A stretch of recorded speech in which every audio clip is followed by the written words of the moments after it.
Like, I'm afraid to speak up now. Remember during COVID, they were censoring doctors. You couldn't say anything. It's tragic what's happening. Yeah. Fox had me on to talk about it. They took it down after half a day because the backlash was so insane. But per the UN, about 868 million people could starve to death in the next 24 months, almost 1 billion. So in the next 24 months? Yeah. We're still crashing today. Dalio says we're now in a depression. So that's why I speak what I said. And so at Freedom Fest, even I got censored there. So what's happening to America?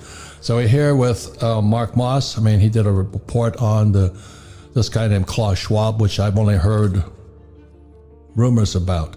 So who is this guy Klaus Schwab one more time, and what are they really up to? Yeah, so founded the WF, the World Economic Forum. A lot of people might have heard of something like Davos, where every year the world leaders, the policy makers, if you will, the think tankers, they get together every year in Davos. And so you hear like the Davos man. What their policy is this public-private partnership.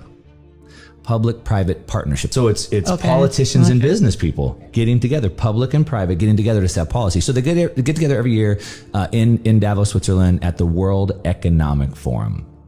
And so it was founded by this guy, Klaus Schwab, who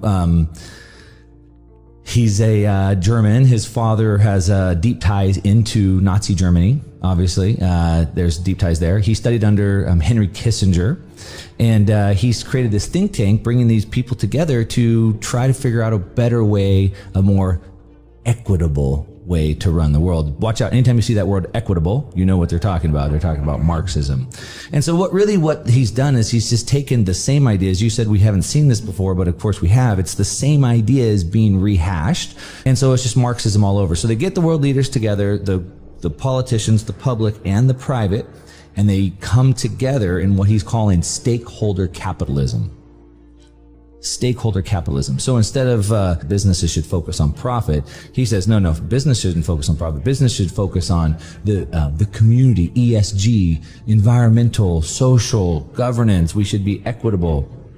And so basically distorted all these things, but they want to do it through power, through control, forcing people to comply instead of educating people and showing people better ways. And so they've done it through the public-private partnership. So basically through the money. So now if you don't fall in line with what their policies are, no money for you, no investment for you, right? And if these big companies don't follow along with their policies and push these things down, they don't get the funding, and then they basically get pushed out. And I think it's important to understand too, like where we're at in the world, right? Where this peak centralization, central planning. Right. I like to say central planning always fails. And because they don't have enough data, they know they don't have enough data. You can't organize billions of people, right? But they're trying to. And so central planning, so it's World Economic Forum, World Health Organization, the UN, the IMF, the BIS. What's the BIS? So that's the Bank of International Settlements. The Bank of International Settlements, that nobody knows what the BIS is. And the BIS... It's a central bank. The central bank of central banks, exactly. And so if you look at an org chart, I have in a presentation I gave, I think it was at George's conference, I had an org chart of the way I see the world. And on the org chart, the BIS sits at the top. Below the BIS, then you have some of these think tanks. So the World Economic Forum is one of them, the Club of Rome. And so they're the policy makers. And then they push it down to the next row in the org chart to the policy enforcers, which are the governments. And so the governments sit a few levels down. So it's really a coup of the bankers. And they use this banker, the BIS at the top, to push these ideas through the think tanks and then down to the policy enforcers. And then we're down at the bottom, the subjects of all that, right? So Klaus is kind of running this. He's sitting on top of the world, hobnobbing with all these people, flying their private jets over to Davos, telling us that we need to cut back on our energy. Telling us that we need to eat the bugs. This is on their website. They're talking about why we should be eating bugs or more sustainable. I've seen was it Kim Basinger? Or no, who was Nicole Kidman? Nicole Kidman, there was she made a commercial of her actually eating bugs. That's what they're putting on TV now. I was on Fox Business 2 weeks ago. They asked me about an article the UN put out when the UN titled the article, why it's good to be hungry, why being hungry is good. And they were saying we need people to be starving because there's all these jobs that have to be done that nobody would do unless they were starving. Who said that? It was an article on the UN website. Wow. And like I said, Fox had me on to talk about it. They took it down after half a day because the backlash was so insane. But per the UN, about 868 million people could starve to death in the next 24 months, almost a billion. So In the next 24 months? yeah. And so at a time, so Marxism, whenever Marxism has been tried in Russia in the early 1900s, about 25 million people starved to death. In Mao's Great Leap Forward, about 50 million people starved to death. Those were horrific, 50 million people. And they killed them too. We're talking about almost a billion now. And so at a time when we have almost a billion people that could be starving to death, shouldn't we be trying to get as much food as possible out? We would try to do everything we can. But in Holland, they've gone and shut down the farms. They've taken over, they're trying to take over their land, and they want to take over the farms and stop them from growing not just food, but also raising cattle and meat. And so now it's massive protests are happening in Holland at a time where we need more food. In the United States, the farmers are being paid not to plant. They're not allowed to plant on some of their land. And they went and they petitioned the Secretary of Agriculture and said, hey, let us plant. We can get more food. And they said, no, it's not in line with our agreement for the Paris Accord. Paris Accord. It's just the environmental thing.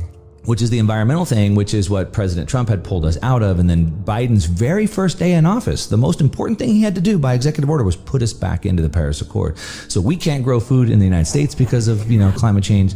Holland can't grow food.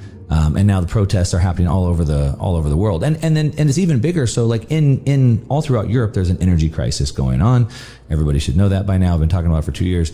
And they don't have natural gas. They're dependent on Russia for natural gas. But we need natural gas in Europe to make fertilizer. And we need fertilizer to grow food. We also need natural gas to process food. I reference quite often what Henry Kissinger said, which was maybe a warning to the world, but I think it was more of a call to arms on their side. So he said, if you control the food, you control the people. If you control the energy, you control the continent. If you control the money, you control the world. So, not that I'm a lawyer or anything, but when I studied business law, they said intent is everything. Yeah.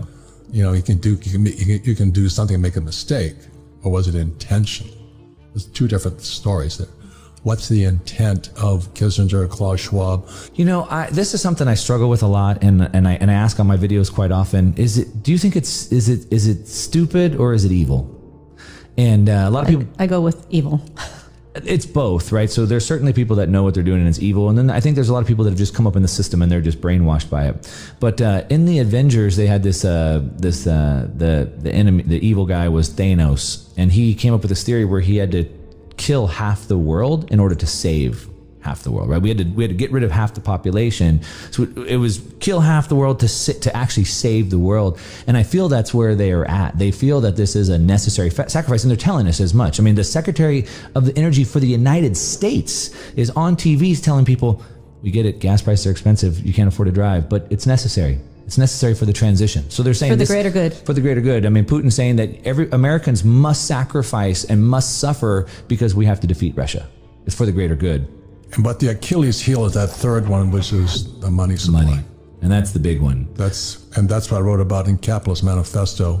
The central bank of the United States was founded in 1913. Guess what else was founded in 1913? Tax Department. The Federal Reserve and the IRS. Yep. And so when you look at all this, and then if you read Marx, he says that a progressive income tax is necessary for the spread of communism. In the Communist Manifesto, number 5, he had 10 points. Number 5 was the creation of a central bank. Right. So central banks are part of Marxism. Of course. That's the whole goal. Yeah. And that's what I wrote in my manifesto. The central bank is communism, central controlled economy.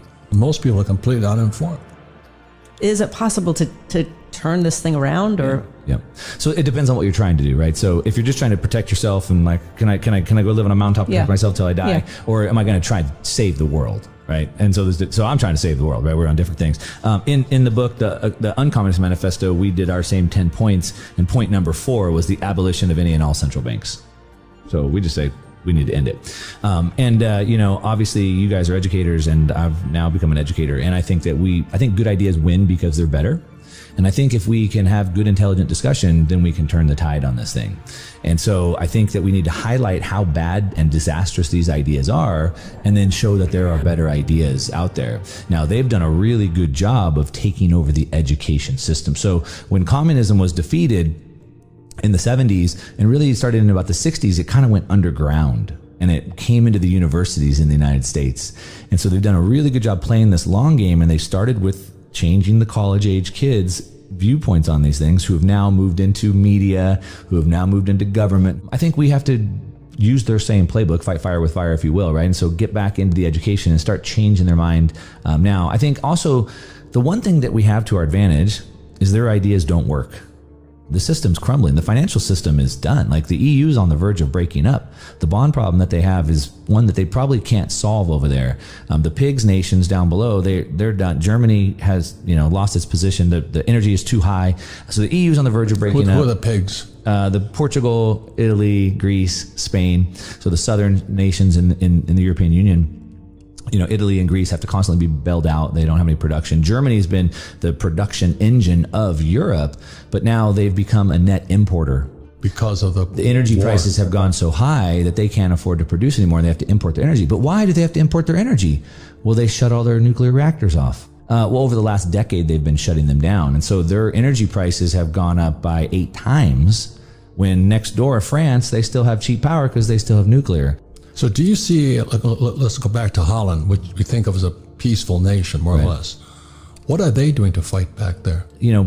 Humans can take a lot of abuse from governments, but when you can't eat or feed your family, that's when it's like game on, right? 9 meals to anarchy, they say. You don't eat for 9 meals, it's on, right? What, 3 for me?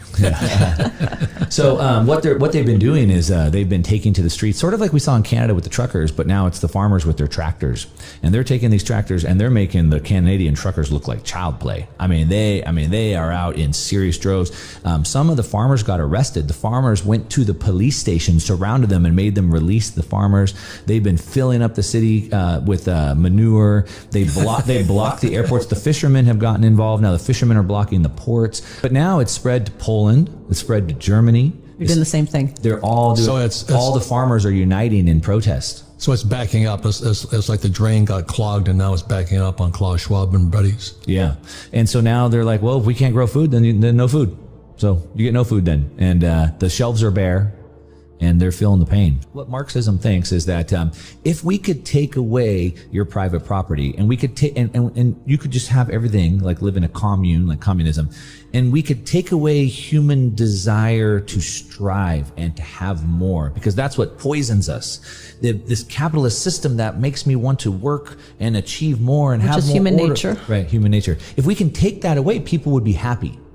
Because right now we're unhappy because we don't have what we want. We're always striving. We always have to work harder. And so if we could take that away, but that's what they think. So you'll own nothing and you'll be happy because you won't need to strive. Nobody else, you won't see anybody else having something that you don't have.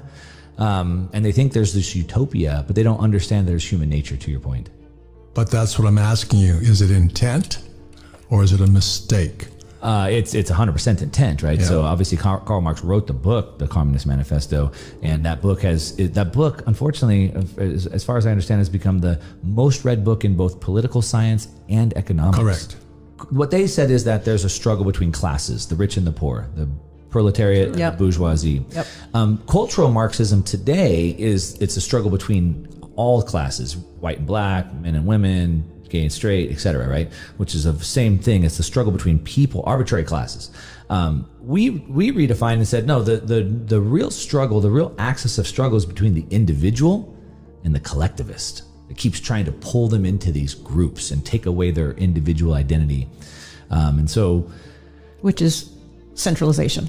Which is centralization, right? And Command and control. This is communism. well, because what these Keynesians want to do is they want to boil us down to a digit on a spreadsheet. And so these people are like this, these people are like this, and they take away the things like motivation, and they don't take things into consideration like that make us an individual. I believe that individualism is great. I believe individualism is necessary because if we're different, we can all see the same thing, but draw different conclusions. We see different problems, and we come up with different solutions. And so we can have more progress in the world. If we're all the same, looking at the same thing, where will we have?